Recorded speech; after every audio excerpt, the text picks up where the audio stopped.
Hola, muy buenas tardes, ¿cómo les va? Bienvenidos. Bueno, nos vamos acercando al final.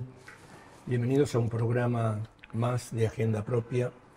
Y tengo un mensaje para el presidente de Unidad Popular y para el compañero secretario general de la CTA Autónoma. Un televidente que es fanático del programa me dijo que les recomendaba un libro a los dos para las vacaciones. Ajá. O sea, se supone que saben leer ustedes dos, ¿no? Sí. Se supone, ¿no? No, pues está bueno que ya empezar a prepararse. Claro, bueno. Pensar en vacación. Manuel de Gorburu dice que, bueno, que el programa bárbaro, que es un soplo de no sé qué, bueno, la gente que dice que le gusta el programa. Pero aparte dice que compren Los Ingenieros del Caos, de Giuliano da Empoli. El ruso, Giuliano. El ruso Giuliano. Dice que es Milei en estado puro. Que es excelente todo el desarrollo que hace de la ideología de este personaje. Después recibimos también, yo mando a todos lados, recibimos un mensaje de Girona, de Barcelona, diciendo que el programa es muy bueno, que lo ve allá en Girona, el amigo que me escribió, y que realmente si algún día nos decidimos hacer alguna salida por Zoom, que él estaría gustoso de salir desde Barcelona con ustedes dos. Y por otra parte, bueno, vamos a hablar todo el programa de... ¿Usted está contenta? Porque el presidente estuvo tan contento, tan contento. ¿Usted no está contento? Estamos yo celebrando un año. Yo hace un año que me limito en mi lenguaje para evitar que en Somos nos corran. Pero bueno, yo qué sé, ¿no? Esto es un... Estamos en el mejor de los mundos, dijo. Claro. Estamos en el mejor de los mundos. Y lo sostuvo con datos De la fehacientes. realidad, ¿no? Sí, que pueden ser constatados. Y realmente, bueno, a mí me preocupa mucho Eso le va a ser lo más difícil, constatar los datos, ¿no? Sí. No está importando mucho la constatación igual. Alcanza con mencionar una realidad alterna donde pasan un montón de cosas maravillosas que no estamos percibiendo. No, y yo se los dije, lo dije acá, se los dije a ustedes, los dije en charlas. Yo creo firmemente que no les importa nada. Y como no les importa nada, entonces siguen adelante con la sierra esa y con el maltrato y con el hambre y con el odio a los pobres y el odio a los jubilados y el odio a los docentes y el odio a todo lo que no piense como ellos. La otra semana ocurrió un hecho, creo que ustedes lo pueden hablar también, que fue la expulsión de ese muchacho que se fue con $200.000, que debería ser la mínima parte de los 6 viajes que hizo a Paraguay. Pero tampoco es como que no les mueve el amperímetro a estos tipos, ¿no? Pero permíteme que hacer un comentario, porque respecto de lo que dijo el televidente, ¿cómo se llama? Manuel de Gorburu. Manuel de acá de Cava, el que nos recomendó el libro. El libro. Cuando se dio el golpe contra Dilma en Brasil, tuvimos la oportunidad de encontrarnos con dirigentes en un congreso ahí en Brasil, y con quien había sido ministro de Trabajo de Lula en su primer gobierno. Le pregunté cuál entendía que era el objetivo del poder en ese momento, porque en distintos momentos de la historia, al principio de los 60, Brasil tenía como objetivo ser líder y gendarme en la región. Con el inicio de la recuperación democrática, el objetivo de Brasil era entronizarse y ser parte del Consejo de Seguridad de Naciones Unidas, tener una silla ahí. ¿Cuál pensaba él que era el objetivo en ese momento que había asumido con el golpe el vicepresidente de Brasil? Y él dijo caotizar Brasil. El mismo intento de caotizar que tuvieron, la estrategia de caotizar México, porque el objetivo del poder es que no nos podamos articular como naciones en el nuevo escenario mundial. Por eso es que es absolutamente coherente, es lo que hizo después Bolsonaro y es la copia de lo que está haciendo Milei. Como novedades no tienen ninguna de estos personajes nefastos, son parte de una estrategia que lo que busca es caotizar y desestructurar nuestra posibilidad de naciones en un contexto internacional. Así que bienvenido esa sugerencia del televidente. El televidente, y bueno, vamos a leerlo. Me encanta el término caotizar. No, Pero no lo había escuchado. ¿económicamente No. o políticamente? ¿O las dos cosas? No, yo creo que el tema es la balcanización Claro. de la Argentina, llevar la fragmentación que se viene dando desde hace ya 50 años, digo, el comienzo de ese proceso fue la dictadura militar. Recordemos los procesos de descentralización de funciones del Estado sin contraparte de recursos, que ya comenzaron en su momento con Martínez de Hoz, y todo el proceso de privatización periférica de las empresas que comenzó en ese momento. La destrucción del Estado implica la destrucción del eje de lo que determina la unidad geoeconómica de la Argentina. Y ese proceso es el que el neoliberalismo en sus 4 fases ha ido profundizando, con Martínez de Hoz primero, con Menem y Cavallo después, con Macri y ahora con Milei, y estableciendo una lógica en la cual cada región tiende a articularse con la economía mundial en función de aquel recurso que puede proveer. Y por eso, más allá de la demolición de las condiciones de vida del pueblo argentino, que ha sido lo que centralmente ocupó el año 2024, el tema es instalar la lógica del RIGI, que implica abrirle la puerta al saqueo de los recursos que regionalmente se pueden explotar, tendiendo a tener una Argentina del litio en el norte, la Argentina del agronegocio en el centro, la República de los hidrocarburos en el sur, la megaminería en la cordillera de los Andes, la apertura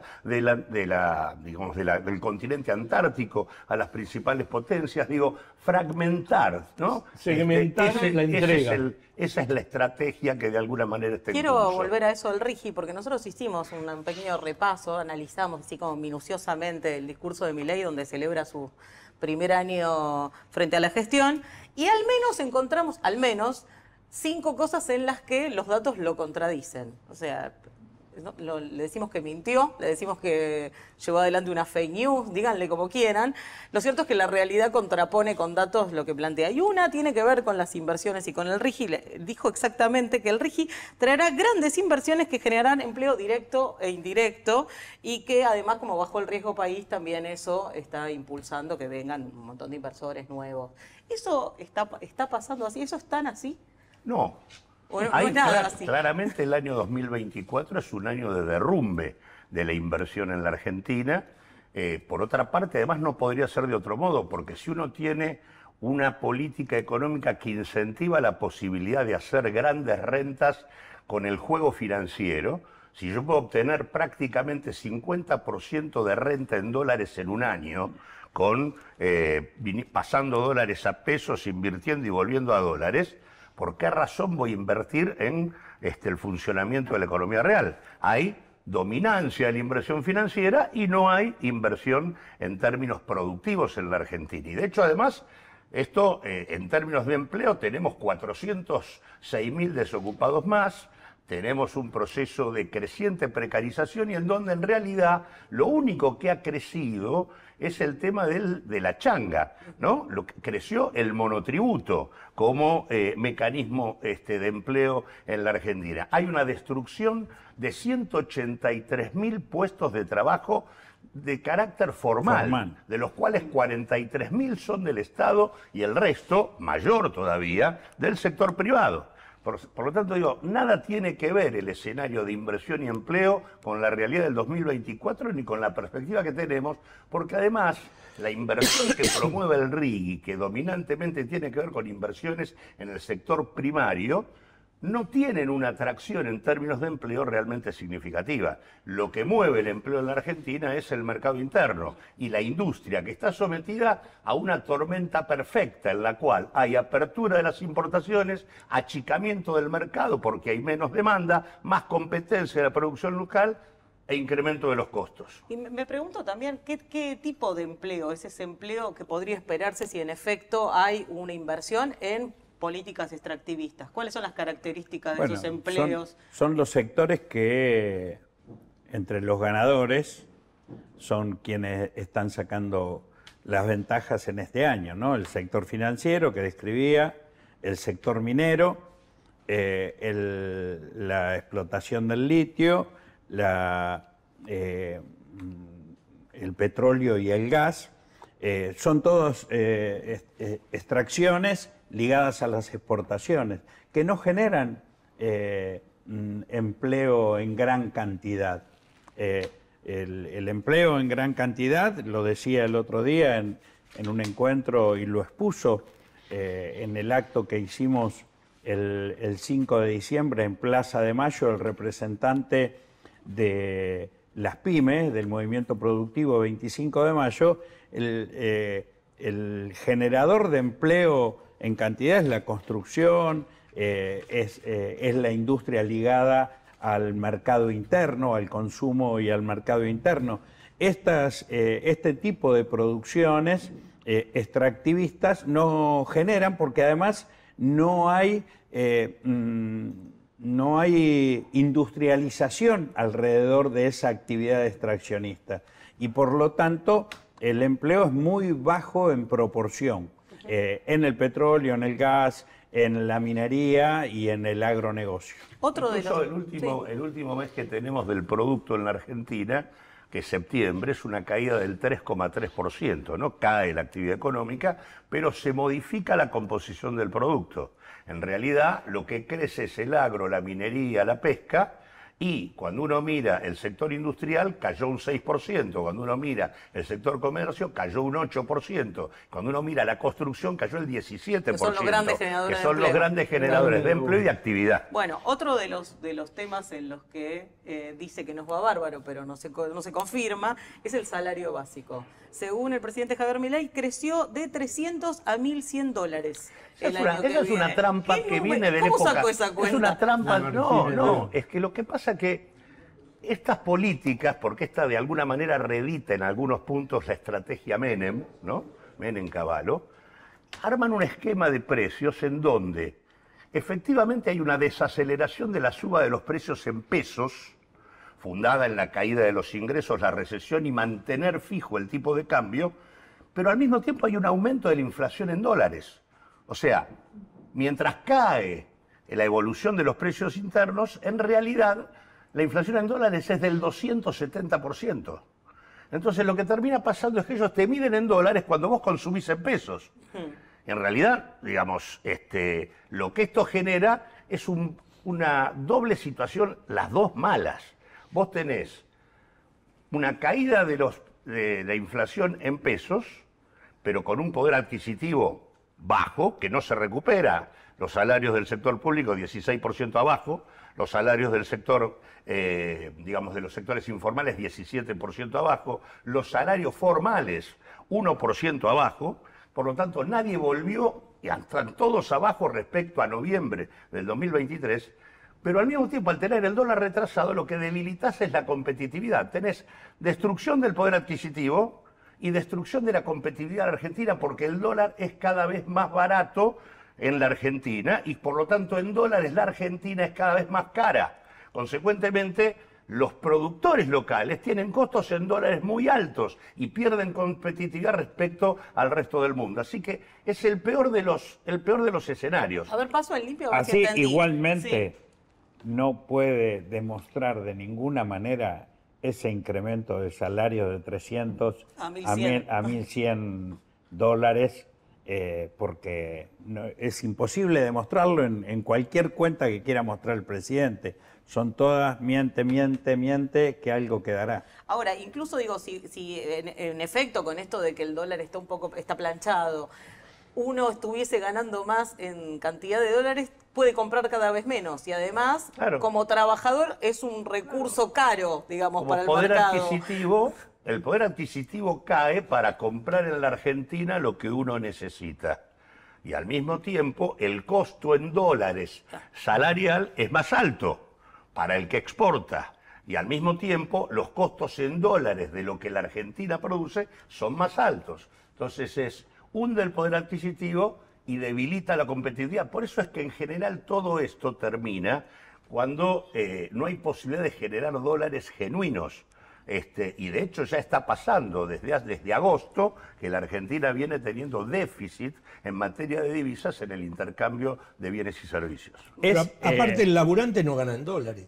No, por eso no ganan ni dólares. consumen pero dólares. es la excusa, esta mentira de Milei, es la excusa para decir, bueno, se paró la inflación, ya se aumentaron el precio del salario en dólares, entonces los aumentos de las paritarias, y ahora esta semana vamos a tener la reunión del Consejo del Salario Mínimo Vital y Móvil, se tienen que aumentar como lo están haciendo, 1%, 2%, 3% por mes.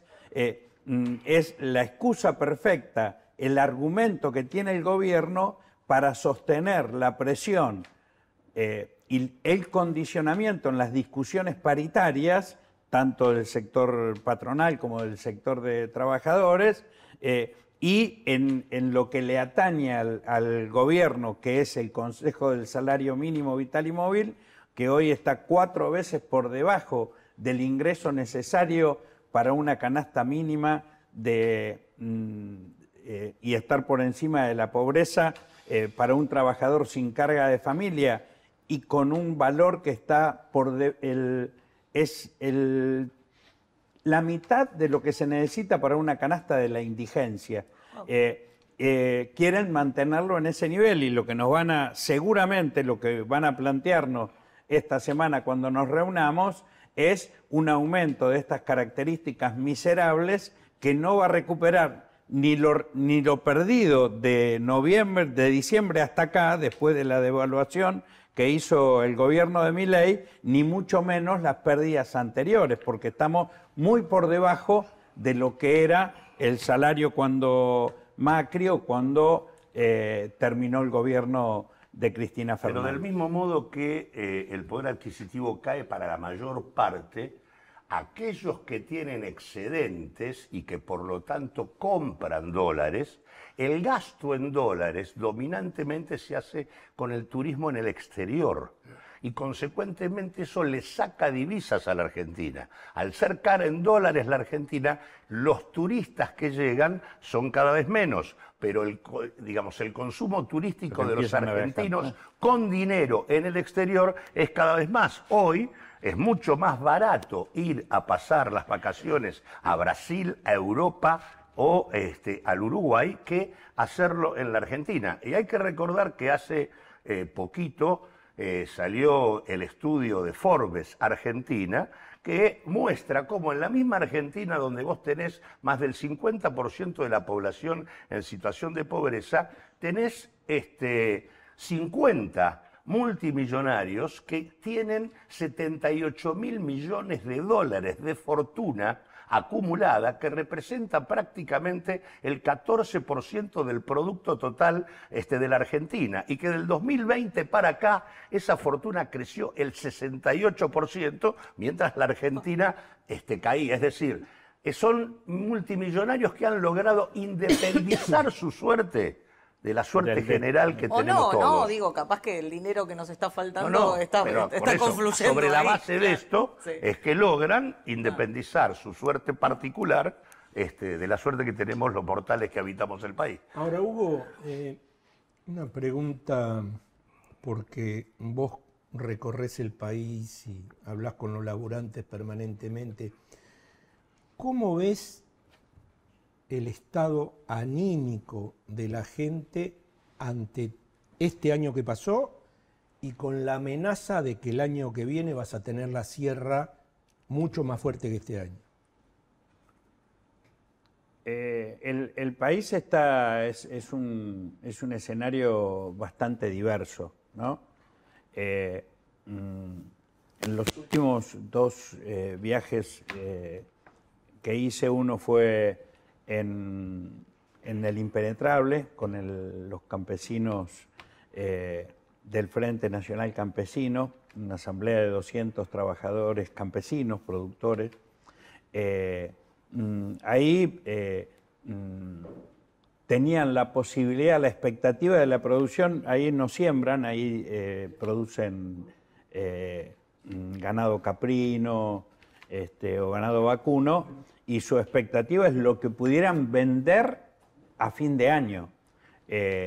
Su expectativa sobre las posibilidades económicas eran muy bajas. El otro viaje que hice ahora al sur, en una región totalmente distinta, estuve en Casilda. Casilda es un sector donde, además de la actividad agropecuaria, está también la producción industrial, metalúrgica, de maquinarias para el campo. Y hicimos una actividad ahí justamente con dirigentes de la UON y con dirigentes de Bases Federadas, que es una de las corrientes internas de la Federación Agraria, y otros sectores. Era una multisectorial muy importante, y la mirada que tenían era de extrema preocupación. En el caso de los trabajadores, por la baja del salario y por las perspectivas de producción frente a la apertura de las inversiones.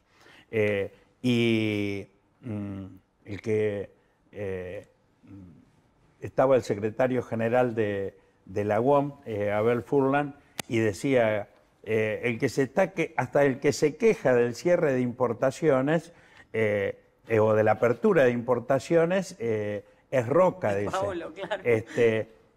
Claro, en realidad ayer esta mirada que hacía Furlan sobre las mentiras de Roca demuestran que el interés es integrarse al esquema geopolítico de Estados Unidos y expulsar a China. Esa es la preocupación de Roca, ¿no? De esto nos hablaba Abel Furlan en ese encuentro con los trabajadores metalúrgicos.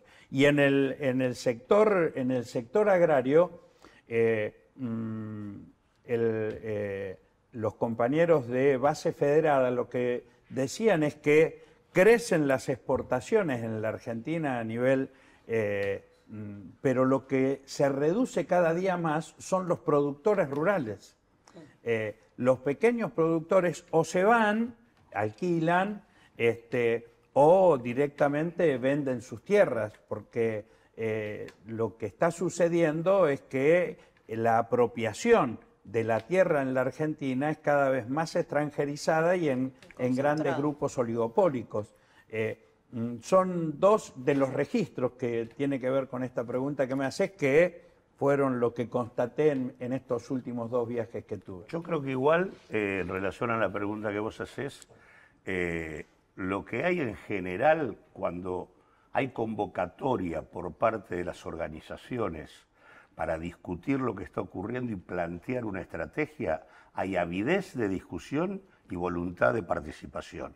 El problema es que como tenemos una parte importante de la legalidad institucional cooptada por el poder, los marcos de legalidad para la discusión y la canalización de la protesta social son menores a los que deberían ser. Yo estoy convencido que si hubiera un marco de legalidad mucho más amplio, hoy esto que está ocurriendo en la Argentina no podría ni ocurrir. Y si somos capaces de abrir ese marco de legalidad para la discusión social, este señor se va antes de lo que pensamos. Bueno, por eso rebalsó la Plaza de Mayo el 5 de diciembre, ¿no? Antes de ir al corte quería decir dos cosas. Una, que la tercera gran mentira que quiero mencionar es el tema de que se están recuperando las jubilaciones, que perdieron entre el 15 y el 20%. Ni hablar. Y el gasto previsional cayó 20% respecto al año pasado. Sí, se congeló el bono para la jubilación mínima, se suspendió la moratoria, suspendió el 100% de cobertura de remedio del PAMI, y así puedo seguir. Y la segunda es felicitar acá al compañero Cachorro, que fue distinguido recientemente por la Intendencia de La Plata, sí, a cargo de Julio Alac, como ciudadano Ciudadano destacado. Destacado. El No Consejo ilustre. Deliberante. El Consejo No el Deliberante. ciudadano ilustre. Que no es ciudadano ilustre, es Exacto. destacado, exactamente. Hugo, Pero eso no es una fake news, eso es cierto. No, eso es cierto. cierto, claro. Fue el viernes pasado, sí, gracias, fue un acto, porque en un momento en que hay un gobierno nacional que persigue a los trabajadores, que gobierna por decreto y con vetos, que haya un Consejo Deliberante, la máxima institución democrática de una ciudad, en este caso de mi ciudad, que distinga a un trabajador, más allá de mi nombre, es un dato importante y además con la absoluta mayoría y diversidad de bloques que integran ese Consejo Deliberante. Así que sí, Merecidísimo. una satisfacción. ¿dijiste la palabra que me gusta a mí o no? Sí, ¿Hablaste rebelión? hablé de rebelión. Espectacular. Vamos al corte de Somos y con el separador y volvemos con Agenda.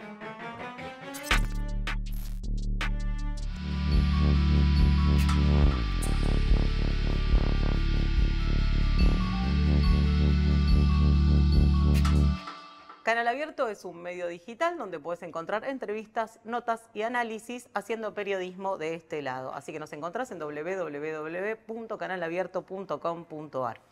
De este Ariel, sí, que está distraído. No. ¿Cómo que no? No, estoy ¿Qué estabas pensando, haciendo? estoy pensando que usted siempre dice de este lado. De este lado. Y usted habla para allá, no habla para acá. Pero este nos incluye Si a para allá todos y está a la todas. derecha, para acá. No, para acá está la derecha, mejor me callo. No. Claro, me dije, me puse así y dije para Bueno, allá. No, en la izquierda disculpe, del televisor está es el A la derecha de su pantalla, Claro. tenés que decir ese viejo programa. No, en realidad el país está, gran parte del país está a la derecha, pero bueno, esa es una visión mía muy especial, ¿no? Sobre todo teniendo en cuenta quién nos gobierna. Pero tenemos una compañera que no está a la derecha, No, definitivamente no. Está a tu izquierda. está a mi izquierda, como corresponde. Está en el centro de la pantalla. No, esa era una larga avenida que no fue a ningún lado. No. Gracias por venir, Leonor Cruz, secretaria de Género y otras cosas. Y bueno, me imagino que Gladys va a arrancar preguntándote sobre ese librito que trajiste, ¿no? Sí, no, en realidad Leonor, aparte de secretaria de Género de la CTA Autónoma, es referente de la FENAT, de la Federación Nacional Territorial, o sea que es una referente territorial, y nos parecía interesante traerla porque al año de Milei, donde, lo voy a mostrar ahí a cámara, donde además el monitor de respuestas represivas de la CTA Autónoma acaba de presentar este pequeño informe contando qué pasó este año con el ajuste, la represión y la resistencia popular. Nos interesaba justamente saber esto, ¿no? ¿Qué es lo que está pasando en los territorios, en las organizaciones sociales que contienen esos territorios a lo largo de este primer año de Milei, donde nos venden como que está todo tranquilísimo y todo el mundo está festejando? ¿Qué es de lo que no habló Milei? Es de lo que no habló Milei. Hablamos de, De la de situación las de la mentiras gente que no dijo habló y no de Milei. lo que omitió. Bueno, Ni tampoco de los ganadores habló Milei. de eso también lo También omitió. los ocultó. Hubo unos cuantos ganadores. Pocos, No tantos, más bien pocos, pocos. pero con mucho.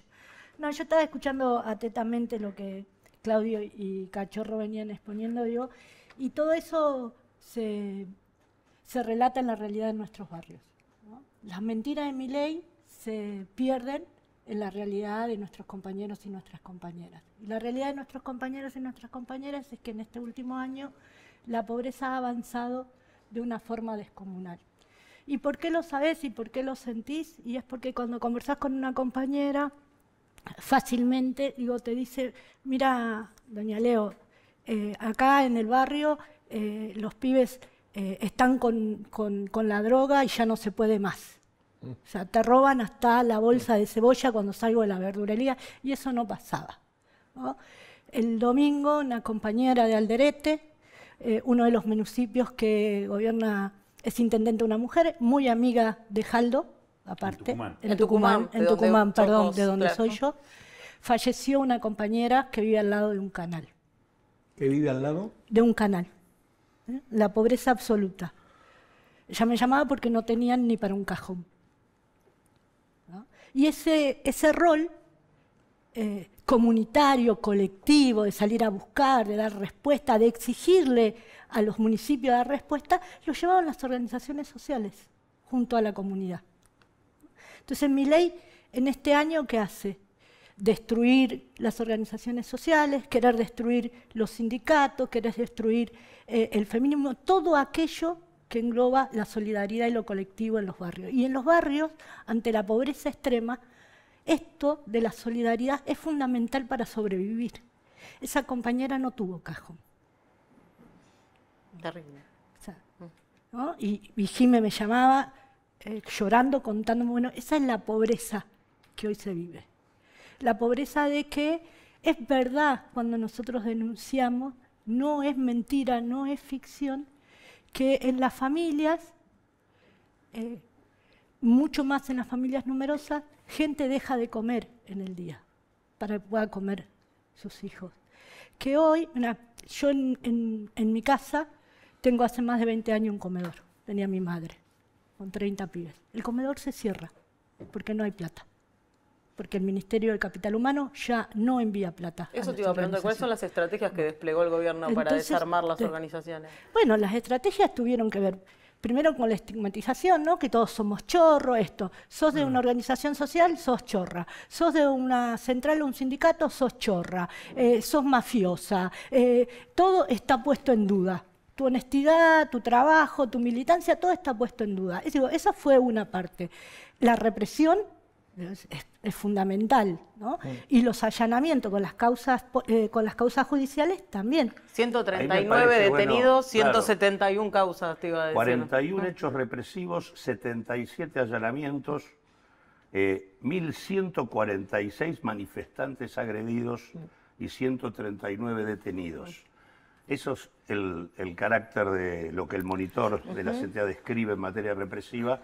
Pero me parece también importante señalar que hubo un cambio en la política social por parte del gobierno que también tiene que ver con la estrategia de disciplinamiento de las organizaciones, que fue prácticamente congelar y reducir al extremo el potenciar trabajo y al mismo tiempo concentrar recursos en la asignación universal por hijo y la tarjeta alimentar.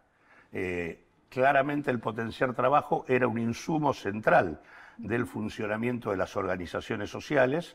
En relación a eso se han producido buena parte de la discusión de las causas judiciales y demás, y al mismo tiempo al reducir la cantidad, había 1.100.000 personas vinculadas al potenciar, se redujo a 660.000 y bajó en un 50% el poder adquisitivo del potenciar trabajo respecto al que tenía.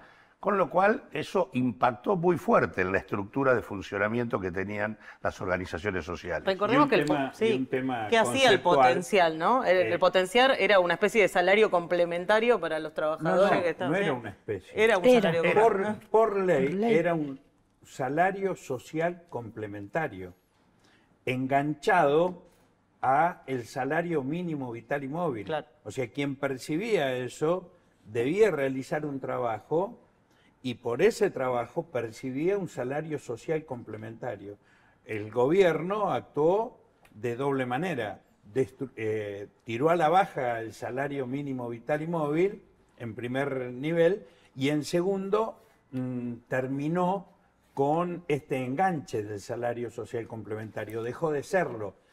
Es una más de esas decisiones que Milei toma por decreto, violando leyes vigentes o derogando leyes vigentes. Por eso decimos que avanza aceleradamente hacia el despotismo. Pero el despotismo contra los pobres. No es el despotismo, bueno, de hecho, para los ricos. El DNU 7023, que es una reforma constitucional, de hecho, es el que brinda todas las herramientas para llevar adelante este tipo de iniciativas, ¿no? Vos mencionabas la estigmatización de la gente que está organizada dentro de las organizaciones sociales, de los Sí. referentes, de los líderes, y esto del desfinanciamiento de todo aquello que sostenía los comedores, etcétera, ¿es otra de las estrategias que usó el gobierno? Totalmente. Digo, aparte de eso, digo, hay una estrategia que no empezó con el gobierno de Milei, digo, empezó con el gobierno de Macri, cuando empezaron con los estatales diciendo que todos los que trabajábamos en el Estado éramos unos ñoquis, ¿no? Y que el trabajo era un privilegio contra todo lo que nosotros decíamos. El trabajo es un derecho, no es un privilegio. Digo, ya empezaban a instalar que el trabajo era un privilegio, que los estatales éramos ñoquis, y atrás de eso venía todos los que cobran planes, todas las que cobran planes son unos vagos. O sea, vos que trabajás 8 horas, cobrás menos o igual que uno que en el barrio no hace nada. Digo, eso no empieza en la era Milei. Milei termina de darle el batacazo final de lo que ya empezó en la época de Aparte, la Macri. eliminación de los potenciales estuvo direccionada sobre aquellas compañeras y compañeros que cumplían funciones dentro de las organizaciones. Claro, esos que no hacen nada, en teoría. Claro, casualmente los que sostenían comedores eran los que eran desfinanciados, ¿no? O sea, esa frase donde hay una necesidad nace un derecho, para esta gente directamente no existe. No, pero digo, aparte hay que tener en cuenta una cuestión que a mí me parece primordial. Nosotros, en la época de Alberto, como central, como organización de la FENAT dentro de la central, ya veníamos denunciando el hambre en la Argentina. Ya veníamos diciendo hay más de un 40%, ojo que la gente está restringiendo mucho su alimentación, está variando su alimentación porque no está pudiendo consumir, porque no está pudiendo comprar. Entonces, la otra vez conversaba con una compañera y me decía, doña Leo, dice, es rara esta pobreza. ¿Cómo es rara esta pobreza? ¿Cómo es rara esta pobreza? Digo, ¿cómo es rara esta pobreza? Digo, porque hay que escuchar a las compañeras a veces en su decir. Me dice, sí, porque yo por lo menos antes tenía hambre y podía ir con mi hijo al comedor de acá o a la Carita, o en la escuela había... Ahora ya no hay nada, no tenemos para dónde ir. Es el desamparo, además de la pobreza. ¿No? Es el desamparo, Es es la desesperanza. reducción de comedores y multiplicación de la gente que va a comedores. Totalmente. Entonces digo, por ejemplo, a mi hermana me contaba, me dice, Leo, tenemos que cerrar, nos dicen que no vamos a tener nada en todo el mes de enero. Nada es nada de comida. Nada de comida, no va a haber plata. Y ahí van 30 niñas. Ya la tercera generación que va ahí, a mi casa. Ya pasa. Estos son los nietos, los nietos de muchas de las que iban y ayudaron al comedor, de madres que iban y ayudaron. En los 90, es un ¿no? comedor que abrió tu madre. Sí, hace 20 años, Ajá. en mi casa. Después de la y crisis 2001. Después de la crisis 2001 abrimos. Y entonces le digo, bueno, ¿qué vamos a hacer? Me dice, mirá, nos estuvimos juntando y dicen, bueno, por lo menos veamos para empezar a pedir para hacer el mate cocido. No podemos quedarnos ni siquiera sin el desayuno, pero algo tenemos que dar porque en el barrio no hay nada más, ¿no? Entonces digo, esa pobreza que habla la compañera, esa nueva pobreza, esa pobreza rara, tiene que ver con que no han destruido todo lo que tenía que ver con la organización, como contención. Que después hay otro debate, cómo mejoramos, digo, todo lo demás, ¿no? Pero digo, el rol y la función que las organizaciones sociales de diferente tipo en los barrios cumplen, tienen que ver con esto. Entonces digo, lo otro tiene que ver con el avance desmedido de la droga. Vos lo decís y tal, dices, bueno, droga en el barrio hubo siempre. Sí, claro que hubo siempre. Ahora, la magnitud con la que hay ahora, ¿no? El otra vez el compañero de una de las organizaciones de Territorio de Lucha nos contaba, cuando tuvieron un allanamiento feroz, una compañera en su casa, en su comedor, a 3 casas de ella vive un tranza. El tranza estaba en la puerta mirando, mientras a ella que daba de comer al barrio la allanaban. Ese es un mensaje muy bravo adentro de un barrio, muy bravo. Yo que soy el tranza, estoy tranquilo, claro. Yo que hago trabajo comunitario y solidario, me cae la policía y me arma una causa. Bueno, a otro nivel, ¿no? Estamos aceptando plata del blanqueo que no sabemos de dónde viene. Ese es un mensaje muy bravo. Entonces, la impunidad que se a través de porque esto es en este gobierno, ¿no? Digo, y saben muy bien que cuando se rompen los lazos solidarios, ¿ya? Porque digo, hay otra cosa que hay que ver bien y entender, o por lo menos nos parece a nosotros, es la crueldad y la deshumanización de este gobierno. No es detalle. Y no tiene precedentes, ¿no? Yo creo que no. Digo, la dictadura militar, la deshumanización de la dictadura militar. Ellos reivindican esa forma. Ellos son deshumanizantes. A ellos no les importa que la gente se muera de hambre. No les importa. Ellos vienen a hacer, porque digo, este es un pensamiento muy mío, pero porque creo que para ellos gente sobra en el plan económico y social que tienen. Pero digo, a mí lo que me parece también muy interesante, porque esto del monitor que se ha presentado en la CTA es muy importante, porque ahí muestra la represión no tan solo que hemos tenido en Capital Federal, sino que hemos tenido a través del país. ¿Por qué? Porque este sistema de ajuste tan cruel solamente se puede sostener con la represión feroz que este gobierno lleva adelante como política. Y esto no es una excepción en Capital Federal. Por ejemplo, nosotros tenemos en Tucumán un nuevo ministro, Joaquín Guirabau, ministro que el 8 de agosto implementó un nuevo sistema de represión en Tucumán, que no se visibiliza, que no se dice, que no se muestra todavía. Intentó y fue a uno de los barrios, Villa Mariano Moreno, con 30 camionetas de policías y entraron a una racia, así le dicen ellos, al azar. Pasó. Cazaron pibes, cazaron mujeres, les pegaron al manchanchi, como decimos en el barrio. Gente sin ninguna presunción de entraron delito. al barrio, 30. El 11 de noviembre lo vuelven a hacer. Sin orden judicial. Sin orden judicial, sin ninguna orden judicial. El 11 de noviembre lo hacen, perdón, el primero en Villalén, el 11 de noviembre lo hacen en Villa Mariano Moreno. Hasta ahí venían articulándose una o dos, tres comisarías, la gente empieza a nombrar a eso como el trencito. El trencito entra al barrio. 30 camionetas de todas las fuerzas policiales que se te ocurran, entran al barrio, se despliegan, saca, pegando, entran a las casas, te pegan, te llevan. O sea, la gente empezó ahí a denunciar, che, ¿qué está pasando con esto? Entre medio de ese lapso, la ministra de Capital Humano va a Tucumán, cierra un acuerdo con Jaldo. Petovelo con Jaldo. Petovelo.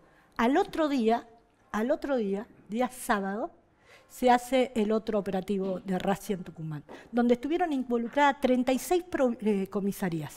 Ya no era un barrio al azar, eran 4 circuitos de la capital, con la misma metodología. O sea, es una estrategia sistemática de intimidación. ¿Por qué?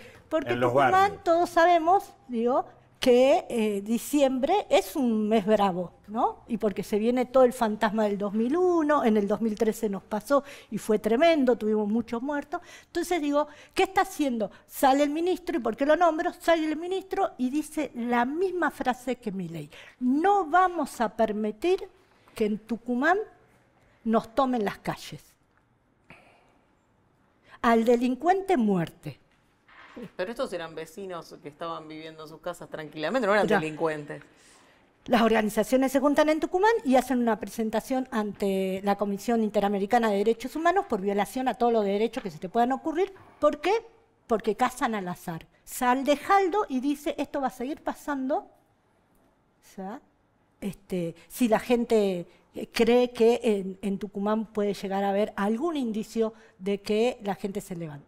Ahora, ¿qué quiero decir con esto? Que esto que mostramos en el monitor, con los datos y todo, desde la CTA, es lo que también está ocurriendo en las provincias, desde otro lugar y desde otra forma. El aleccionamiento, la represión, es parte del miedo y parar a la gente porque lo necesitan, porque es mentira que no está explotando. Sí está explotando, pero para adentro de los barrios está explotando, porque necesitan también que sea así, que nuestros barrios tengan en las avenidas policías para permitirnos que no salgamos. Esa imagen es muy fuerte. O sea, un control social Hay un absoluto y control disciplinamiento. social absoluto y disciplinamiento. Cárceles a Como en cielo abierto. Bariloche, que no se podía cruzar una avenida hacia el Cárceles a cielo abierto. Totalmente, porque aparte ¿qué es lo que nosotras denunciamos todo este tiempo? que nuestros barrios son invivibles en la pobreza en la que hay. Que las consecuencias de que nuestros pibes hoy no puedan alimentarse correctamente, que no puedan tener la salud que necesitan, que no puedan tener la educación que necesitan, lo único que estamos haciendo es hipotecando el futuro de nuestro país, porque vamos a tener una parte de esta población, de niñeces de esta población, que no va a tener ni las oportunidades ni las posibilidades, pero tampoco el crecimiento y el desarrollo que cualquier niño o niña Hoy necesita. Tenés 3.600.000 pibes en situación de indigencia. Ese es el dato de la Argentina actual. Siendo parte de familias que no les alcanza para comer. Exacto, para la canasta alimentaria Padecen elemental. O sea que eso incluye... ¿La canasta? Alimentos apenas para completar las calorías que el cuerpo necesita para moverse. Es una bolsa de alimentos básica y muy por debajo de la nutrición necesaria. Y Leonor, perdón, yo te pregunté por las estrategias del gobierno justamente para desarmar cualquier indicio de organización social. ¿Qué están haciendo las organizaciones? ¿Cuáles son las estrategias de las organizaciones para confrontar esta avanzada? Yo creo que las organizaciones, igual que en el primer tiempo, fue como un mazazo así de dónde estamos, qué hacemos, cómo paramos esto, cómo contenemos esto. Y ahora creo que tiene que ver con juntarnos, tiene que ver que buscar la solución entre todos sin recursos, porque cuando no hay recursos lo que hay que discutir es la política y hay que discutir el proyecto del país, ¿no? Hay que empezar. Pavada de cosas. Pavada de cosas. Entonces, digo, ante lo urgente, las respuestas tienen que darse y esas respuestas tienen que ser en colectivo y necesitamos empezar a ver cómo, ¿no? Porque no somos el Estado, no somos una ONG, no tenemos el financiamiento ni los recursos, pero sí creemos, o por lo menos muchas de nosotras creemos. El otro día nos juntábamos con las compañeras Gladys, Karina, Mariana, compañeras de la FENAL de la provincia de Buenos Aires. Y conversábamos y me decía, esto pasó en los 90, en los 2000, fue lo mismo. Y supimos buscar una respuesta. Y no estaban las organizaciones, estaban empezando las organizaciones sociales. Y supimos encontrar una respuesta. ¿Y dónde encontramos la respuesta? Cuando nosotras, aunque a muchos les parezca tonto, revolvíamos la olla, le dábamos de comer y íbamos haciendo estrategias, porque no íbamos contando qué pasaba e íbamos buscando las respuestas. Las respuestas nosotros las conseguimos en esa organización. Entonces, lo que decíamos es eso, necesitamos seguir buscando las respuestas ahí, ver cómo, ante este desastre, porque es un desastre social, ante ante tanta crueldad de esto. Pero también nos debe enseñar este recorrido y esta historia que no podemos seguir dejando que otros piensen el país que necesitamos y otros ejecuten las políticas que no nos llegan. Entonces también necesitamos ir pensando y debatiendo cuáles son esas políticas, cuál es ese Estado que necesitamos, cuál es esa salud. O sea, por eso para mí fue tan importante lo del 5 de diciembre. Hay mucha desesperanza, ¿no? Mucha en los barrios. Hay mucha pobreza, hay mucha... vos entrás y la pobreza tiene olores. Tiene ¿La pobreza mirada, tiene? olores. La basura, la mugre, el acumulado de eso tiene. La pobreza tiene. Ante eso, vos ves un 5 de diciembre, compañeros y compañeras de todas las organizaciones saliendo, para demostrar que es mentira que el pueblo está callado. Y que es mentira que el pueblo obedece. Y que es mentira que todo el pueblo está de acuerdo contento con este. El tema de que el papel de las organizaciones sociales y la construcción de lazos de solidaridad permite resolver la lógica de un sistema que lo que pretende es que uno sea simplemente víctima y no sujeto de la construcción de su propio destino.